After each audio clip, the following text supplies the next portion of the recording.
guys, Nicole Cooper here, and I want to shoot a video today that has actually been an issue for or a concern for me for many years, and nobody's actually done a video about it or actually talked about this topic. So today I want to talk to you guys about how to stop attracting broke people into your life. And you know, this is pretty humorous because many of us, if you're in the home-based business industry, you're an entrepreneur or you're in business opportunities and you're at a point where you want to build your network, but you keep getting people coming to you who are broke. Let's talk about that today, you know, because it's something that has occurred in my life consistently over the past couple of years. And, you know, I've called friends about it and I'm like, you know, I'm really annoyed. I'm tired of attracting these people who can't come up with $25. And all they want to do is give me a story of all the things that they can't do. And then we're having these private conversations about folks who they don't want to do anything when they do get connected to you. And so what they end up doing is bringing the morale down, and they really don't have an interest in educating and investing in themselves. And they kind of want to stay stuck in this low poverty mentality and situation. And so those of us who are leaders, those of us who are ambitious, those of us who have drive and are determined to get more out of life, we end up being surrounded by, it's almost like you're, you know, on a boat. And you're going from one island, like a Gilligan's Island, to America. You want to get to a point where the opportunity is greater. And there's so many things that you want to experience in your life that you're pursuing to get to an even greater market of people that are like you. They think like you and they want to do things that you want to do. And they're in an upper echelon of a demographic, right? But as you're trying to escape from Gilligan's Island, you have all of these people who claim they want that too, but when they get on the boat, it's almost as though they weigh the boat down, and the more you're trying to wade the water to get across the sea, the more that they're just holding on to the side of the boat and tipping it over, causing water to get in, and you're slowly starting to sink. And what happens is, although you all want to get to the same place, you're realizing that these people are literally holding you back and causing you to drown. And so you're asking yourself, what do I need to do to get away from these people? And I'm here to tell you that today you're going to have to throw them off the boat. Okay? Everybody cannot go with you. And that's one of the things that I've had to realize in my life. You know, babe, is that correct? Yes. Okay.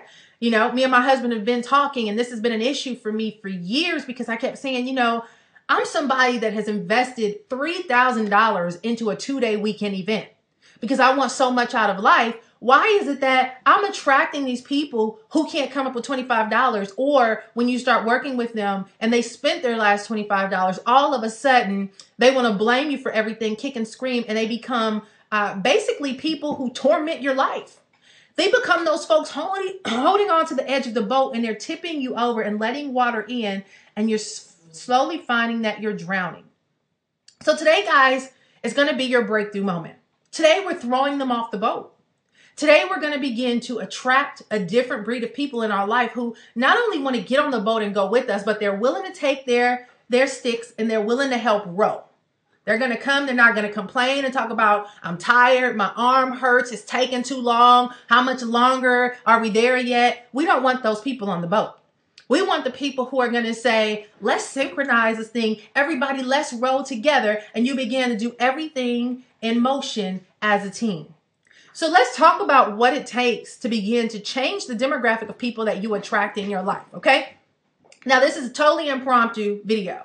As you can see, I am in mommy gear, no makeup or none of that stuff, no fancy cute stuff, because this was a message that I got so pissed off today and annoyed that I felt that I needed to talk about it because it's time to stop babysitting the situation and start addressing the pink elephant in the room, okay? And I will say this, you know, a lot of times when you come from a community or a cultural environment where you grew up around these people with this kind of mindset, you feel responsible for taking them with you. And I'm here to tell you today that unfortunately you can't, and here's why. Well, number one, guys, when you hop on an airplane, okay, I fly a lot, you know, and I always used to wonder, this is before I had kids. I always used to wonder when they tell you that if for any emergency, when something happens and you need to get the airbag, make sure you put the airbag on you first before you put it on anybody else that's with you. And I didn't get it until I have kids. And I realize now that if something happens and we're on an airplane and I put the airbag on me first and I'm able to breathe, if for any reason anything happens to my children and I need to rescue them, at least I'm alive and I'm fully aware so that I can be able to make their situation better. If I take care of them first and neglect myself, if I'm out of commission, then my kids cannot restore me. So in other words, I have to be in perfect health and in perfect awareness and have my house in order first. And that way I'm able to take care of others. And for many of you guys, you're in a point where you're coming from Gilligan's Island. You're trying to get to America, the land of opportunity, and you want to take everybody with you, but you can't do that until you get to America first and create opportunities where there's room for them. See, my father, my mom, they're both immigrants. They migrated from Central America. We're from Belize. And my dad is the oldest, I think, of 12. And I remember when him sharing the story, I wasn't born, of course, when he was migrating to America, his goal was to get his entire family here. So he was the anchor. He came over here. He got into the military. He started doing certain things to get himself on track. Next thing you know, started making the money and started sending and slowly bringing his mom, then bringing his grandma, then bringing the kid, all his brothers and sisters to the point where the entire family is here today. But if he did not come here first and get things in order first, then they would not be able to come and have an infrastructure where they can blend into what he's doing. Many of you guys are trying to take everybody with you when you don't have your house in order yet. You have to get to a point where, and I used to hear people, this lady used to tell me when I worked at a summer camp where I met my husband, she used to say, you give out of your overflow and not your resources. Very few of us have enough to give to people to keep them alive right now. And we're trying to get all these folks and put them all on breathing machines and try to carry the weight of bringing all of them with us, when in actuality, we need to break the chains and let them go and get to a point where we're empowered. And now we can give them an ultimatum. If you want to come with me, you must do this, this, and that, or else you cannot come. Okay, so let's talk about that in the world of internet marketing. How does that apply to you? How does it apply to you as an entrepreneur? How does it apply to you as a leader? Well, guys, there comes a point where you got to give people tough love. I'm at a point now where I do not babysit excuses. I do not give people room to tell me all the reasons why they did not get something done. I've learned that either you choose to do it or you choose not to, but I'm not going to sit here and allow you to make me feel guilty because you have not done your part. So you have to begin to get to a point where you have the confidence and the posture that everybody can't go with you. All right. It's just not going to happen. People are going to fail. And one of the greatest lessons I've learned by being associated with a group of millionaires is the fact that you got to be okay with people failing. You just have to. Everybody's not going to make it. Okay. You got to be okay with that. The second thing is it's time to change our language. Before I did this video, I did a video that I vented about how I'm sick and tired of all the broke people reaching out to me. My husband came to me and he said, Nicole, you're actually putting all your energy in the wrong place because now you're doing nothing but attracting more broke people to you. So what you have to do is shift that message to the people who are like you, who are sick of attracting the broke people who don't want anything. And so I realized it's my language that has been attracting these kind of people. It's my language that makes them feel that it's okay to come to me and give some money and all of a sudden they're going to become a multimillionaire and they don't want to do anything. They want to be lazy and blow their money in things that are not beneficial to their life, but make me feel responsible for why they're failing. It is my language that must change to attract the kind of people that I want to attract, which is how me and you are connecting right now. So what does that mean? Instead of me starting to do videos and cater to people that if you don't have any money, if you're struggling, if you're unemployed, if you need my help, if you need motivation, if you want me to help you, all of those things are saying, if you have a scenario of issues and you need somebody to coax you on the back, I'm your girl. Now I have to change that language and say, listen, I'm speaking to those of you who are leaders who want more out of your life and you're sick and tired of dealing with the people who don't. Now, all of a sudden, I've gotten the ear of the people who want more out of their life. So what you have to do is, if you're in a market where you want to make money online, and if you want to be taken seriously, you have to begin to think about the demographic of people who are just like you, and what do? How do they talk? What are the language? What is the terminology that they use? One of the things that I'm doing now is instead of talking about making money, I want to talk about building wealth, increasing your net worth, getting to a point where you have assets This is a totally different mind frame. This is a totally different market of people. I'm getting connected to those who understand that language, and it doesn't take for me to take 2 months out of my life to get them to want to go read some books so that they can get themselves up to par and understand what it is that we're talking about. So if you want to get to a point where you're changing your network of people, you have to change your language. And guys, the third thing is probably the best lesson that I learned for basically a $6,000 investment that I made with one guy who mentors me. And he said this to me. He said, your first $1 million is going to be invested in buying your friends. Okay? And when he said that, I was like, buy your friends? How do you buy friends? What happens is you begin to invest your money into opportunities that put you in a network of people who are where you want to be. So instead of allowing yourself to be in a menial, income bracket of people who are okay with where they are and you want them to try to push for more, you got to stretch yourself. So for example, I remember, me and my good friend Tracy, we were both at an event in Las Vegas, and we both showed up to this seminar knowing that we wanted to spend money with somebody so that we can get ourselves to another level, because we were at a point of stagnation and it was like we can only go so far, and we wanted to go to another level. So we attended this event. It was all these different speakers that focus on different areas, whether it was internet marketing and traffic, others was on leadership, others, were talking about personal development, all these different things. And they had breakout rooms. And so we went to one of the breakout rooms, and there was this guy that we had heard a lot about him. We actually had met him earlier that year at an event in Dallas, and he kind of passed us by. We didn't really know who he was, but we finally found out he was an 8-figure earner, owned his own company, and just basically had it all together. He ran with a lot of the big boys. And so we're sitting in his breakout room, and her and I already knew we were ready to spend some money with somebody. And he came out and he said, he was doing his little spiel and talking about all kind of random things like family and how he's going to start his own underwear line and some really off the wall stuff. It really wasn't like tips and techniques and strategies and things like that. And so he said, here's what I'm going to do. I'm going to go ahead and allow a couple of you to come hang out with me at my house in Phoenix. And he went into his whole spiel and he was like, but only 10 people can come. If we don't get 10 people, we're not going to do it. But here's what we're going to do. It's going to cost you $3,000. You have to pay today. And if we don't get 10 people, it's not going to happen. So if you're ready to go, come to the front of the room. And me and Tracy immediately stood up and raised our hands with our credit cards in it, because we knew we were going to be number 1 and number 2 to be a part of this event. And he didn't even have any paperwork. He was like, oh, grab a piece of paper, give me your name, your address, your credit card number, your code on the back. And he was like, I wasn't even prepared for this. I just decided to do it on a whim. And we literally had torn pieces of paper that we put this information on, and he made 30 grand in 10 minutes. Now, my 3 grand and paying him for that was for me to find out how I can be the person making 30 grand in 10 minutes. And we went and spent the weekend with him.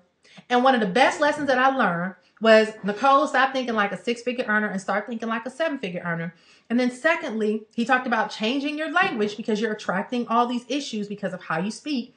And then the third thing was, you're going to have to invest your first $1 million in buying your friends. So that meant that if I had to spend, like I just recently spent $5,100 to be associated with a group of guys that make $500,000 a month, then I'm going to spend that 5 grand. It doesn't matter to me whether I make money from it or not, because my investment in that relationship is going to be what's worth the investment. Because remember, my first $1 million is invested in buying my friends. I recently joined an organization for my children. It cost me $1,500. It is an exclusive organization here in our area. Now it has me associated with moms who are doctors and lawyers. That is my network. And my children's network. My children are now associated with kids who go to private school. They're well-traveled. They experience all kinds of things in life. They're culturally exposed. And there's so many different aspects. Now, for those of you who feel like, well, I don't want to come across as bougie. I don't want to come across as a sellout. I don't want people to look at me and think that I'm better than them. Let me tell you right now, shake yourself out of that mentality, because you are better than that. You're better than that. Doesn't mean you're better than them. You're better than that. And the reason why is because you have one life to live in which you are responsible for the outcome of it. You are placed on this earth with a purpose and a destiny that God has called you to fulfill. And he does not want you burying your talents because you want people to accept you. We're not here to be accepted. We're here to do our job, and we have to do it boldly and not be ashamed of that responsibility. And so if you want to call me a sellout, well, guess what? I will be sold out to the markets, to the audience of people who are trying to figure out how in the heck that my family and I are able to live a different kind of life, although they want to sit and criticize it. So if you're a leader with ambition, drive, desire to get more out of life, and you're in this rut, you're going to have to implement those three things. Understand that you can't take everybody with you and that they're going to fail. You have to put your oxygen mask on first before you can try to put it on everybody else. The second thing is you're going to have to just get to a point where you're investing in yourself. You're investing in the things that are going to build your network. They're going to get you to a point where you're going to make a ridiculous amount of connections with the right people. And I don't know what my third one was. You figure it out when you watch this video. But my point is, guys, you know, as you can see, I'm very passionate about this because it's something that has bothered me for a while and nobody's talking about it. And then we're so scared. You know, I'm reading this book and this is going to be a long video, but oh well, you need this speech. I'm reading this book called Next Generation Leader. Okay. And I'm on the chapter that is called, this chapter is called Courage. Okay. Courage. All right. Courage establishes leadership. And one of the things that he says is that accepting the status quo is the equivalent of accepting a death sentence. Where there's no progress, there's no growth. If there's no growth, there's no life. Environments void of change are eventually void of life. So here's the deal, guys.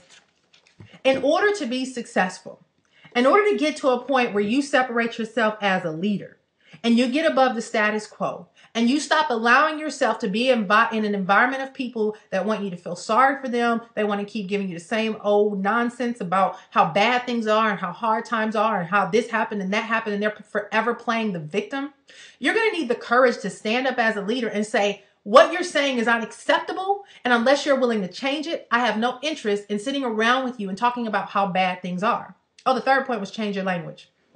That was the second point, really. And the third point was invest in yourself. But guys, you got to have courage. You got to have courage. I now have the official courage for people to come and not agree with what I say and call me whatever the heck they want to call me because I'm bringing out the pink elephants that are in the room. So I'm going to wrap this video up and say, listen, if you are a leader, and you are that person that desires more out of your life and you are sick and bleeping tired of attracting the wrong kind of people and all they want to do is take the edge of the boat and tilt it over trying to hold on because they don't want to help row the boat. They just want to be on for the ride. And the entire way they're telling you about how much it's taken too long, how cold the water is, how much they don't like it, how much they wish they can go back to Gilligan's Island, how much they wish that they can have this, that, and that. Guys, let those people go. If you read the story about Moses and trying to take people to the promised land, all they wanted to do was go back to Egypt and be slaves. They had no interest in getting to the promised land. No matter how many miracles God created, those folks still complained and did all these different things, and they caused Moses to have to be in the wilderness for 40 years. Guys, listen, you are at a point right now where you have an opportunity to reach the promised land. Taking a bunch of complaining, murmuring people, you ain't got to do it. You are not Christ, the Savior. You cannot rescue people. You cannot force change. You can take the horse to the water or the well, but you can't force him to drink. So here's the 3 things for a wrap up for this 20-minute video. Number 1. What was number 1? What was number 1, babe? He can't hear me. Number 1 was you can't take everybody with you and you got to be okay to fail. Number 2 is change your language. Number 3 is invest in yourself and buy your friends, buy your network, get to a point where you change your circle. So that's it from my rant this morning. If you want to work with me, and I would love to have people like you in my group because we're going places and I don't have time to deal with trying to make people change their mindset. You need to go to my website now, click on the link below, and let's make some things happen because we're now at a point now where it's real pivotal. You know, we're talking about recession. We're seeing the economic shift. We're seeing all these things happen. The middle class is being removed. there's a great big deal of segregation between the haves and the have-nots. And the question is, what side do you want to be on? And do you want to be with the have-nots because you feel sorry for them? Heck no. I'm out of here. Going with the haves because I'm willing to do what the haves have. All right? So that's the deal, guys. Wrapping this up in 20 minutes. Visit my website below, and I'll be glad to see you on the inside. All right? Bye-bye.